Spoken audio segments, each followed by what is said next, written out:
അപ്പയുടെ ആരോഗ്യം അത്രയും ശോഷിച്ചു പോകാൻ അവസാനം നമ്മുടെ അത്രയും അങ്ങ് മോശമാണ്. അപ്പോഴേക്ക് അപ്പോൾ ഒട്ടും അപ്പയുടെ ആരോഗ്യം ശ്രദ്ധിച്ചിരുന്നില്ല.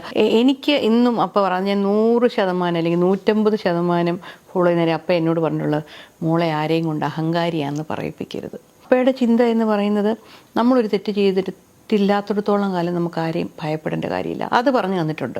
ദൈവം എനിക്ക് തന്ന ഒരു ബ്ലെസ്സിങ്ങോ അനുഗ്രഹമോ ആയതുകൊണ്ടാണ് ഞാൻ ഇന്നിങ്ങനെ ഇരിക്കുന്നത്.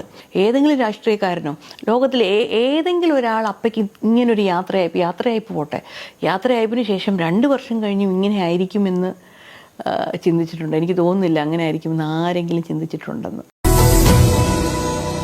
ഞങ്ങളിപ്പോൾ നിൽക്കുന്നത് പുതുപ്പള്ളി ഹൗസാണ്. അതായത് തിരുവനന്തപുരത്തുള്ള ഉമ്മൻചാണ്ടി സാറിന്റെ വീട്ടിലാണ്. അതായത് അദ്ദേഹത്തിന്റെ മകൾ മറിയം ഉമ്മൻ ആണ്, നമ്മുടെ ഡോക്ടർ മറിയം ഉമ്മനാണ് നമ്മുടെ മുന്നിലുള്ളത്. നമസ്കാരം. നമസ്കാരം.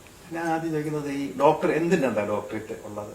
മാനേജ്മെന്റിലാണ് ഡോക്ടറേറ്റ്. ഞാൻ എഞ്ചിനീയറാണ്, കമ്പ്യൂട്ടർ സയൻസ് എഞ്ചിനീയറാണ്. പിന്നെ MBA ചെയ്തു, HR ഫിനാൻസ്. പിന്നെ മാനേജ്മെന്റിൽ ഡോക്ടറേറ്റ് എടുത്തു. ടെക്നോ പാർക്കിലാണ് വർക്ക് ചെയ്യുന്നത്.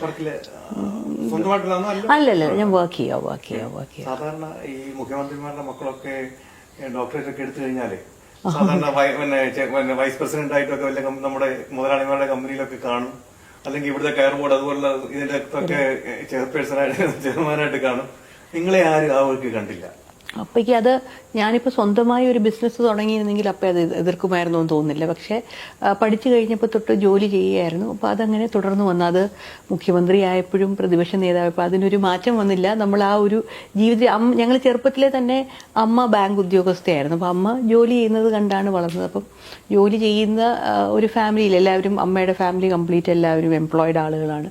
അങ്ങനെ വളർന്നത് കൊണ്ടാകാം എംപ്ലോയിഡ് ആയിട്ടായിരുന്നു കണ്ടിന്യൂ ചെയ്ത്. മറ്റതിനെ പറ്റി ചിന്തിച്ചിട്ടില്ല സത്യം പറഞ്ഞാൽ. ഒരു വിഷമം തോന്നാറുണ്ട്, കൂടുതൽ സമയം അപ്പയ്ക്ക് കിട്ടിയില്ല, ഞങ്ങൾ ജനങ്ങളൊക്കെ അദ്ദേഹത്തെ കൂടുതൽ കൊണ്ടുപോയി, അങ്ങനെ തോന്നിയിട്ടുണ്ട്? അല്ല, അങ്ങനെ ഒരു ബുദ്ധിമുട്ട് എനിക്ക് സത്യം പറഞ്ഞാൽ തോന്നിയിട്ടില്ല. എനിക്ക് തോന്നുന്നില്ല ഞങ്ങൾക്ക് 3 പേർക്കും അങ്ങനെ തോന്നിയിട്ടുണ്ടെന്ന്. എന്താ വെച്ചാൽ അപ്പോൾ ഒരിക്കലും നമ്മളെ ആ മിസ്സിങ് അറിയിച്ചിരുന്നില്ല. അപ്പം അപ്പ കാണത്തൊന്നുമില്ല, പക്ഷെ അപ്പയുടെ ആ കെയർ എപ്പോഴും ഒരു അദൃശ്യമായ ഒരു സംരക്ഷണം അല്ലെങ്കിൽ അദൃശ്യമായ ഒരു കെയർ എപ്പോഴും ലോകത്തിന്റെ ഏത് ഭാഗത്ത് നിന്നായിരുന്നാലും ഉണ്ടായിരുന്നു. എന്ന് വെച്ചാൽ ഇപ്പോൾ ഒരു സാധാരണക്കാരൻ അപ്പയുടെ അടുത്ത് ചെന്ന് കഴിഞ്ഞാൽ അപ്പയെ പറ്റി എല്ലാവരും പറയുന്നത് അപ്പ ഭയങ്കരമായിട്ട് ഫോളോ അപ്പ് ചെയ്യും.